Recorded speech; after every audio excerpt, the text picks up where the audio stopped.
अस्सलाम वालेकुम everyone. Dear students, Punjab के जितने भी बोर्ड्स हैं उनकी ऑफिशियल वेबसाइट्स के थ्रू इंटरमीडिएट पार्ट 2 के एडमिशन फॉर्म जा रहे हैं, उनके लिए ऑनलाइन अप्लाई किया जा रहा है। जो तो रेगुलर कैंडिडेट्स हैं जो किसी न किसी कॉलेज में अपनी तालीम हासिल कर रहे हैं इंटरमीडिएट की, उनके एडमिशन्स तो कॉलेज की तरफ से जाएंगे। लेकिन जो प्राइवेट कैंडिडेट्स हैं और ख़ास तौर पर जो इम्प्रूवर्स हैं तो उन्होंने खुद से अप्लाई करना होता है। तो अप्लाई करने के हवाले से भी और इसके अलावा जो इम्प्रूवमेंट के एग्ज़ाम्स और उसका रिज़ल्ट और जो आगे का प्रोसीजर होता है उससे रिलेटेड स्टूडेंट्स के डिफरेंट क्वेश्चंस आ रहे हैं। तो आज की वीडियो में हम स्पेसिफिकली उन तमाम सवालात के जवाब आपके साथ शेयर करेंगे ताकि जितनी भी आपके जहनों में कन्फ्यूजन हैं वो क्लियर हो सकें। तो सबसे पहला जो सवाल पूछा जाता है स्टूडेंट्स की तरफ से वो ये कि हम कितने सब्जेक्ट्स रिपीट कर सकते हैं।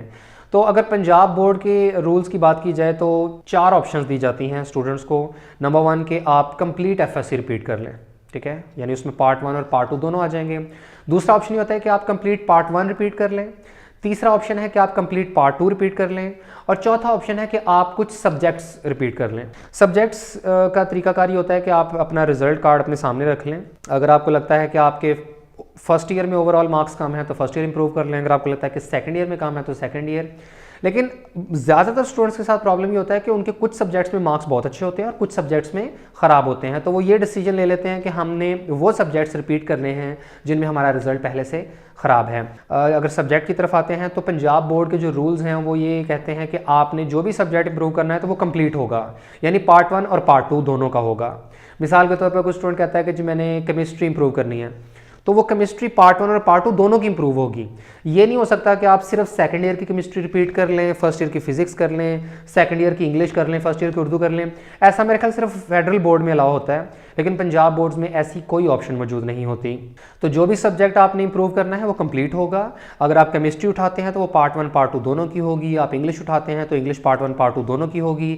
हाँ, लेकिन इस्लामियात और जो पाकिस्तान स्टडीज़ हैं ये इंडिपेंडेंट सब्जेक्ट्स हैं, ठीक है, ये आप अलग अलग इंप्रूव कर सकते हैं। ये नहीं है कि आपने इस्लामियात अगर करनी है तो आपको पाकिस्तान स्टडीज़ साथ में लाजमी करनी पड़ेगी, ऐसा नहीं है। दोनों को आप अलग अलग सेलेक्ट कर सकते हो। तो ये 4 चॉइसेस हैं, इसके मुताबिक आप सब्जेक्ट सेलेक्ट कर सकते हैं और आपकी मर्जी है। आप चाहे तो कोई एक सब्जेक्ट उठा लें, 2, 3, 4, 5 सब्जेक्ट्स भी आप उठा सकते हो। यानी अगर आप 5 सब्जेक्ट उठाते हैं तो इसका मतलब है कि आपके टोटल 10 पेपर्स होंगे। यानी आप ISPS के अलावा बाकी 5 सब्जेक्ट्स इंप्रूव करते हैं तो आपके 10 पेपर हो सकते हैं। 10 से ज़्यादा फिर ये हो सकता है कि 11 कर लें और 11 के बाद फिर ये है कि आपकी कंप्लीट एफएससी होगी। यानी स्टूडेंट के पास रूल्स के अंदर रहते हुए कंप्लीट चॉइस है कि वो जितने चाहें सब्जेक्ट्स इंप्रूव कर लें। इसके बाद दूसरा सवाल कि जी इंप्रूवर्स के पेपर कब होते हैं। तो इंप्रूवर्स के एग्ज़ाम्स अलग नहीं होते, वो बिल्कुल रेगुलर कैंडिडेट्स के साथ ही होते हैं। आपको पता है कि बोर्ड एग्जाम्स का पैटर्न क्या होता है, पहले सेकेंड ईयर के एग्जाम्स होते हैं। आपने सेकेंड ईयर के स्टूडेंट्स के साथ पहले अपने सेकेंड ईयर के एग्जाम्स देने होते हैं। उसके बाद जब सेकेंड ईयर के सारे पेपर कंप्लीट हो जाते हैं फिर आपके फर्स्ट ईयर के एग्जाम स्टार्ट हो जाते हैं, जो कि आप फर्स्ट ईयर के रेगुलर स्टूडेंट्स के साथ ही देते हो। लेकिन रही बात रिजल्ट की, तो देखिए बोर्ड वालों को डेफिनेटली इस बात का आइडिया है कि जो इंप्रूवर्स हैं वो इस वजह से इंप्रूवमेंट कर रहे होते हैं ताकि उनका एफएससी का रिजल्ट बेहतर आ सके और इस रिजल्ट की बुनियाद पर वो अच्छी से अच्छी यूनिवर्सिटीज़ में और ख़ासतौर पर मेडिकल कॉलेजेस में एडमिशन ले सकें। तो जो इम्प्रूवमेंट का रिजल्ट है ये हमेशा सेकंड ईयर वालों के साथ आता है, चाहे आपने कंप्लीट सेकंड ईयर इंप्रूव की हो, कंप्लीट फर्स्ट ईयर इंप्रूव की हो, कंप्लीट एफएससी इंप्रूव की हो या कुछ सब्जेक्ट्स इंप्रूव किए हों। तमाम केसेस में जो रिज़ल्ट है वो आपका सेकंड ईयर के रिज़ल्ट के साथ आता है, यानी आमतौर पर सितंबर में। तो फिर क्या होता है, आप अपने इस इम्प्रूव्ड रिजल्ट की बुनियाद पर यूनिवर्सिटीज़ में एडमिशन के लिए अप्लाई कर सकते हैं। फिर ये सबसे बड़ा सवाल कि क्या इंप्रूवर्स भी स्मार्ट सिलेबस के मुताबिक ही एग्ज़ाम्स देंगे। तो इसको आप यूँ समझें कि 90% तक तो ये कंफर्म है कि इंप्रूवर्स अब स्मार्ट सिलेबस के मुताबिक एग्ज़ाम्स देंगे। सिर्फ एक आधा जो 10% का डाउट इस वजह से रखा गया है कि इसका अभी तक कोई ऑफिशियल नोटिफिकेशन नहीं आया, वरना अब तक हमने जितने भी सोर्सेज से इन्फॉर्मेशन कलेक्ट की है उन्होंने कहा है कि तमाम स्टूडेंट्स के लिए जो सिलेबस है वो स्मार्ट सिलेबस ही है। बल्कि फेडरल बोर्ड वालों ने तो बाकायदा इसका एक नोटिफिकेशन भी जारी किया था कि जिसमें उन्होंने साफ तौर पर कह दिया था कि हर तरह की कैटेगरी के स्टूडेंट्स सिर्फ स्मार्ट सिलेबस को फॉलो करेंगे।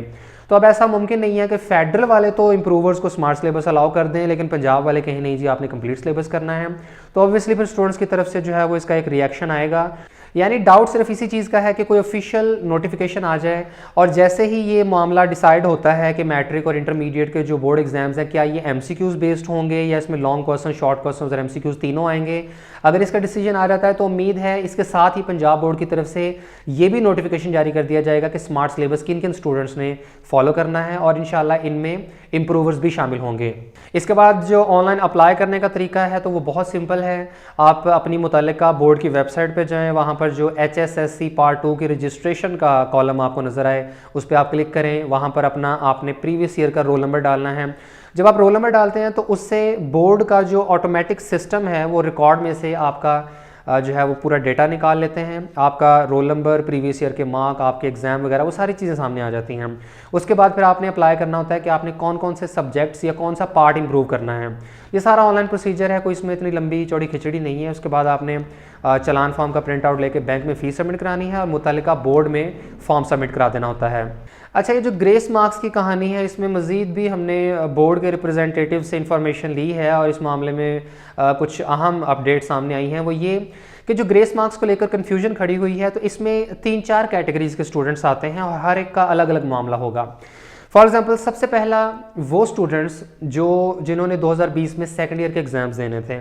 अब एग्ज़ाम्स तो हुए नहीं, प्रमोशन पॉलिसी के मुताबिक उनका रिजल्ट आ गया। उनका जो प्रमोशन पॉलिसी के मुताबिक उनको जो ग्रेस मार्क्स मिले हैं उसमें से कोई डिडक्शन नहीं होगी। अगर वो 2021 में इंप्रूवमेंट का दाखिला भिजवाते हैं तो उनके ग्रेस मार्क्स की बिल्कुल डिडक्शन नहीं होगी, वो उनके पास महफूज रहेंगे।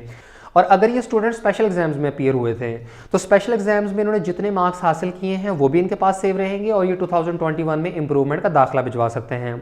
और रही बात जो 2020 में जिन्होंने इंप्रूवमेंट का दाखिला भिजवाया था, तो इसमें 2 कैटेगरीज हैं। एक वो स्टूडेंट्स जिन्होंने इंप्रूवमेंट का दाखिला भिजवाया, प्रमोशन पॉलिसी के मुताबिक उनके मार्क्स इंप्रूव हो गए। ऐसे स्टूडेंट्स के लिए ये है कि अगर वो 2021 में इंप्रूवमेंट का दाखिला भिजवाना चाहते हैं तो जो ग्रेस मार्क्स उनको मिले हैं वो रिवर्स हो जाएंगे। क्यों रिवर्स होंगे? क्योंकि FSC सिर्फ एक बार इंप्रूव हो सकती है। ये पंजाब बोर्ड्स के रूल हैं कि कोई भी स्टूडेंट 2 बार FSC इंप्रूवमेंट नहीं कर सकता। अब जो प्रमोशन पॉलिसी के मुताबिक आपको ग्रेस मार्क्स मिले हैं इसका मतलब कि आपका इंटरमीडिएट इंप्रूव हो गया। अब उन्हीं नंबरों के ऊपर दोबारा इंप्रूवमेंट नहीं हो सकती, लिहाजा वो मार्क्स रिवर्स हो जाएंगे तो वो 2021 में अपना इंप्रूवमेंट कर सकते हैं। लेकिन ऐसे इंप्रूवर्स जिन्होंने 2020 में प्रमोशन पॉलिसी के मुताबिक उनको नंबर मिले, उन्होंने कहा कि हमें ये रिजल्ट कबूल नहीं है और हमने स्पेशल एग्जाम्स देने हैं। जब ये स्टूडेंट स्पेशल एग्जाम्स में अपीयर हुए तो इसका मतलब कि इन्होंने अपना चांस अवेल कर लिया। वो इंप्रूवर जिन्होंने 2020 में स्पेशल एग्जाम्स दिए थे वो 2021 में अब दाखिला नहीं ले सकते, वो दोबारा इंप्रूवमेंट नहीं कर सकते। बेशक वो अपना रिजल्ट कैंसिल भी करवाना चाहें, अपने मार्क्स जो है वो पहले जैसे करवा के रिवर्स करवा के भी जाना चाहें तो 2021 में उनको इंप्रूवमेंट का चांस नहीं दिया जाएगा क्योंकि उन्होंने स्पेशल एग्जाम्स में अपीयर होकर अपना चांस हासिल कर लिया था। तो ये इस तरीके से कहानी है कि रेगुलर स्टूडेंट्स को कोई खतरा नहीं है, उनके ग्रेस मार्क्स डिडक्ट नहीं होंगे। जो इंप्रूवर्स थे उनको ग्रेस मार्क्स अगर मिले हैं तो वो रिवर्स हो जाएंगे और अगर वो 2020 में स्पेशल एग्जाम्स में अपीयर हो गए थे तो अब उनके पास कोई चांस नहीं है, ना वो ग्रेस मार्क्स उनके डिडक्ट होंगे, ना वो अपना रिजल्ट कैंसिल करा सकते हैं और ना ही वो दोबारा अपीयर हो सकते हैं। तो ये है सारा मामला इंप्रूवमेंट के हवाले से। इसके अलावा भी अगर आपके जहन में कोई क्वेश्चंस हो तो आप ज़रूर पूछ सकते हैं। इंशाल्लाह नेक्स्ट वीडियोज़ में इससे ऊपर डिस्कशन कर ली जाएगी।